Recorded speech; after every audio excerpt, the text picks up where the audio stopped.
Hey, everybody, it's Scott Steen with the winnersandwhiners.com coming to you with the Thursday edition of Today in Sports Betting. Well, for the first time in about a week, Scott and I are back to take a look at the NBA card today. It is a full card, Scott. Got a couple of interesting games on the television. So we'll take a look at those and then add any thoughts that we might have as we do have lines on pretty much every game. Don't have totals on every game, but we do have lines. So let's start off, Scott, with the Battle of the Bees there. Boston and Brooklyn from the Barclays Center. Brooklyn going to have crowd. Is this going to be the first time, Scott? No, they've had a couple of games with the crowd. It's still limited. Did they have a couple crowds there before All-Star break? Yeah, they had a couple, but not many to speak of.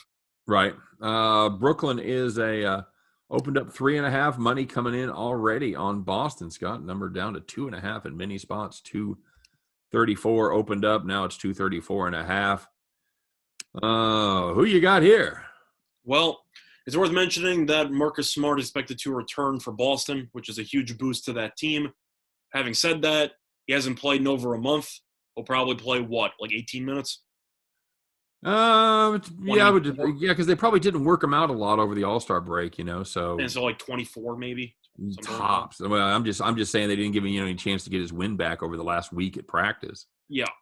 So, yeah, I would say somewhere in the neighborhood of 20 to 22 minutes, something like that, probably. Yeah, that's how I feel. But looking at this matchup here, these teams have played before this season, and the Nets killed them. Won on Christmas Day by a ton, 28 points. Now, Durant is still going to be out. He's still not going to be back with his hamstring injury. Nobody really knows when he's going to be returning. But the Nets have been cooking anyway with Harden and with Kyrie. Meanwhile, you have Boston, who is starting to find its groove a little bit before the break, ended up winning 4 in a row against some pretty good teams as well. Beat Toronto, beat the Clippers, beat Washington, who I guess is starting to find its form, kind of. I say with a question mark. Yeah, it's worth noting they didn't cover against Washington or Toronto, though. Correct. It's also worth mentioning that all those games were at home. True. Yes, they had a nice performance against the Clips. They beat the number by a half. And also beat the Pacers in there. But all those games were at home. Now it's going back to the road. Boston is 7-12 on the highway. Now I know the Nets still have Harden and Kyrie, and I don't think anyone on Boston can really guard them because Marcus Smart will probably be playing limited minutes. For this matchup, though, I think I have to take the Nets. Have to. It's one of those spots where I just think the Nets are a much better team.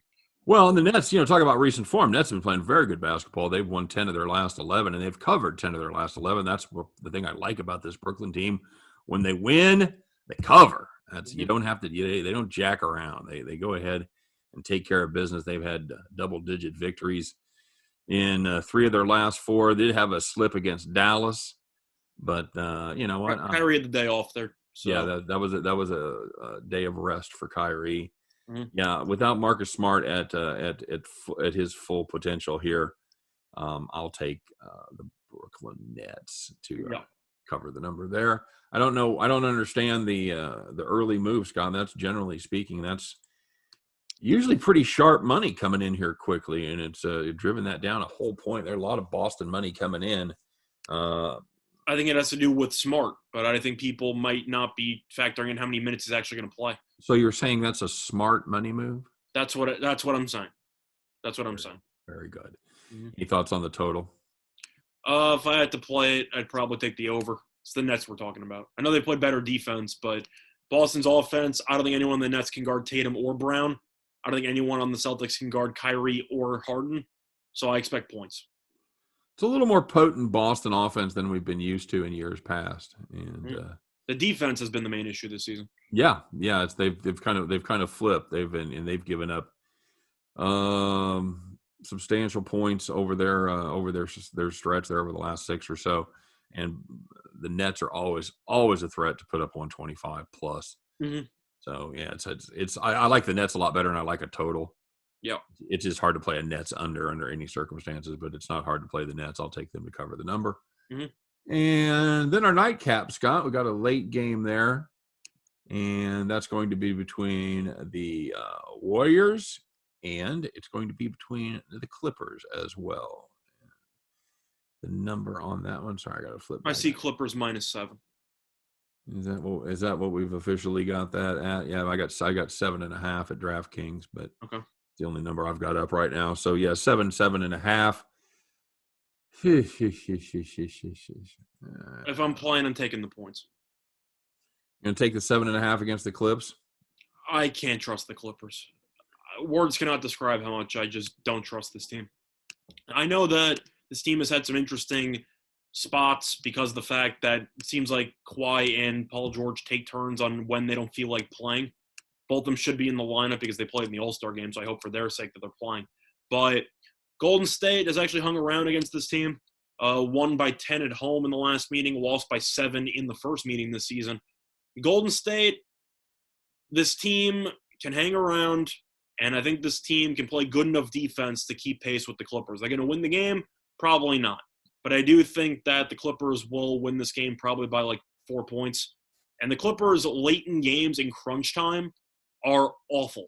They have one of the worst clutch offenses in the entire league. So if this game is close, I don't trust this team. So I'll take the points. This is a tough one because both of these teams have not been playing well. No. Clippers have dropped 6 of their last 9 outright. They're not playing well, which is why I got to take the 7. Yeah, when in doubt, take the points. And I'm ignoring that Phoenix game because the Warriors benched Curry and Draymond for that game, so I'm just not even counting it. Okay, what about the Lakers game? The Lakers game, they got killed. Okay, all right, very good. I'm just saying the last game, people are going to go, oh, they got killed by Phoenix. It's like, yeah, but they also rested their best 2 players. Yeah, I gave him a little extra time there for the All-Star game. Yep. Draymond is not in for sure. He's probable for this one. So yeah, I'm sure he'll play. Kelly Oubre is questionable, so we'll see what happens there. Mm. Yeah, I can't. I'm not laying 7 points with the Clippers. I'm just not. And they may jump up and bite me. They're certainly capable of playing good basketball. But this is the last time they played. Golden State let them shoot. The Clippers let them shoot 48% from downtown. That's that ain't going to win you many games, brother. I also just don't think Ty Lue is a very good coach. Yeah, he's from my hometown, so go take it easy on Ty Lue, buddy. I didn't say he's awful. I think he's fine. It's just I originally blamed Doc Rivers for a lot of the failures of the 3-1 collapse from last year. I think it's more on the players. I'm looking at this roster and I see Paul George and Kawhi, and just something doesn't add up there.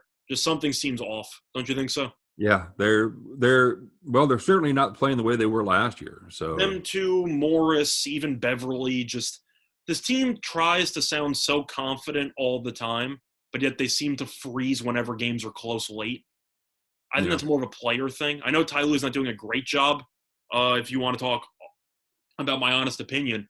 But truth is, I think Paul George is one of those guys who can put up good regular season numbers, but you never really want the ball in his hands in the final minute. And that's just the way it is. And I don't think you can really argue that. What if I wanted to? You could. I'm just saying, show me the fact. Maybe I do want to. You don't know. I don't think you do. Because you've seen Paul George in crunch time. I know you don't want to. After the bubble, nobody wants to be on the Paul George side late in game. You can say that you like Paul George as a player, and I think he's got talent, but in the final minute of a game, I could probably think of 30 players I'd rather have shoot the ball than Paul George. And I might be being polite. It might be more than 30. If it wasn't late at night, we'd do that, but I don't have time for that. So I'd go through the entire roster of like 90% of the league. Don't care for it. Yep. No interest in that. Okay. Pass. I'm passing on that one. You're going to pass. Okay. I'll take the under. Okay. Any thoughts on the total? No, because we don't have one. We were speculating. You want to see how good we guess? I had my guess. I've already told you. What do you think it's going to be? With George and Kawhi, I'd probably say 227.5. Okay, I was more like 225, 225.5. So all right, yeah, we're real close. All right, my friend. Anything else on the NBA card? Just jump out and something you got to talk about. Well, I'm gonna have a play today on something, so I do have something in mind already. Well, I think I know Oklahoma's. What? I think we'll all be awaiting that. I'm sure you will. When in doubt, fade the Pistons. Is that a safe way to put it when you have Charlotte? I know Charlotte has been a team that's kind of surprised some people this season. I know LaMelo is going to stay in the starting lineup. This team has played well. Detroit did beat Toronto when basically Toronto's entire team was out for COVID. Other than that, though, whenever they win a game, the city has a parade because it's not that often. And now they don't have Blake Griffin. Whatever will they do? I know, it's crazy because it's like he was playing so badly that I didn't even notice he hasn't been playing for the last like month and a half. He's one of those guys. Like, is he still in the league? Really? Yeah, he's on the Nets. I wasn't thrilled with the signing, but if he can give you some bench minutes. But the thing that you have to remember for the second half of the season, there are some teams that have just decided we're only going to play the young guys. Winning is optional. By Detroit getting rid of Blake Griffin, and I'm sure you're going to see the same thing with Minnesota and some other teams, you're going to know which teams are tanking. It's not going to be that hard to find. I think Detroit, after getting rid of one of the quote-unquote mentors, actually both, because you had Derrick Rose as well to teach the younger guys some stuff. With both of them gone now, I think we both know Detroit's probably going to be the worst team in the league in the second half. I wouldn't be a bit surprised there. I think that's a good number with Charlotte. 5.5 I think that's a solid play. Yeah, so I looked at Charlotte there. Other than that, I know Dallas played yesterday. Oklahoma City's getting 6.5. Not really interested. Dallas has been playing some good ball. You have yourself a toilet bowl between Houston and Sacramento. Fade the Rockets. Sacramento's -4.5. I can't take Houston because Christian Wood's not playing this game either.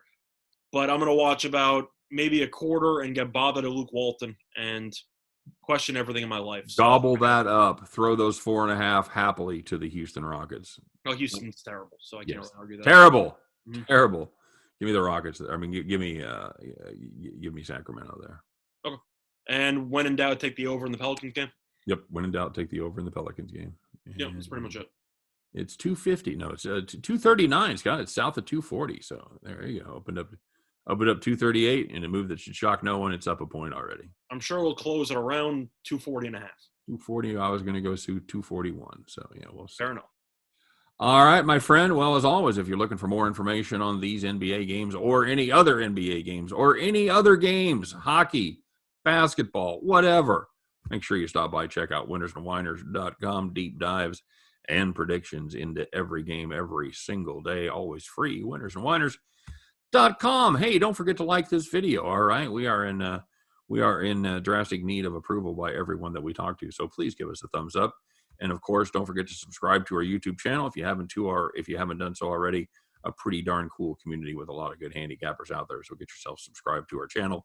Get notified each and every time we put up brand new videos. So for myself, for Scott Reichel, for all of us over here at Winners and Whiners, appreciate you guys watching today. Wish you nothing but the best of luck today. Hope every one of those tickets in your pocket turns into cash money back at the window. You guys have a great day. And we'll see you tomorrow on Today in Sports Betting.